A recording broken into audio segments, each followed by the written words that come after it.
ശബരിമലയിലെ ദ്വാരപാലക ശില്പങ്ങളിലെ സ്വർണ്ണപ്പാളി കടത്തിയ കേസിൽ തന്ത്രി കണ്ഠരര് രാജീവരുടെ അറസ്റ്റ് ജയിലിലെത്തി രേഖപ്പെടുത്തും എന്നുള്ളതാണ്.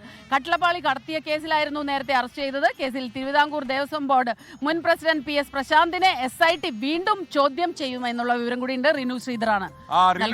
കലോത്സവ വേദിയിലേക്ക് സ്വാഗതം. തൃശ്ശൂർ നമ്മുടെ പൂരനഗരിയിലാണ് നമ്മളിപ്പോൾ ഉള്ളത്. പറയൂ, വാർത്തയുടെ വിശദാംശങ്ങൾ പറയൂ.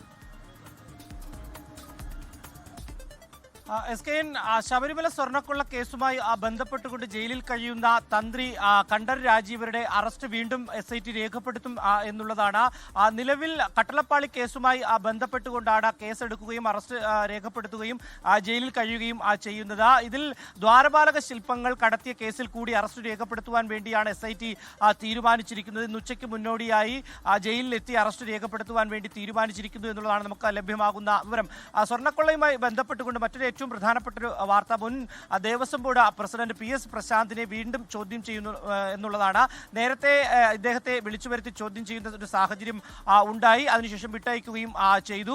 നിലവിൽ വീണ്ടും ചോദ്യം ചെയ്യലിന് SIT ഓഫീസിലേക്ക് എത്തിച്ചേരണമെന്ന് ആവശ്യപ്പെട്ടുകൊണ്ട് അന്വേഷണ സംഘം നോട്ടീസ് നൽകിയിട്ടുണ്ട്. ഇന്ന് അദ്ദേഹം ഹാജരാകുമെന്നുള്ള വിവരവുമാണ് നമുക്ക് ലഭിക്കുന്നത്. മറ്റൊന്ന്, ഇന്നലെ തിരുവനന്തപുരത്തെ സ്വകാര്യ ആശുപത്രിയിൽ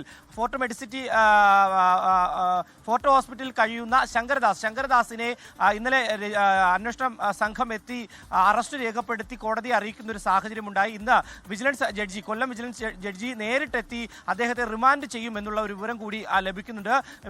റിമാൻഡ് ചെയ്യുകയാണെങ്കിൽ തിരുവനന്തപുരം മെഡിക്കൽ കോളേജിലെ പ്രത്യേക സെല്ലിലേക്ക് മാറ്റുമെന്നുള്ളൊരു വിവരവും നമുക്ക് ലഭിക്കുന്നുണ്ട്.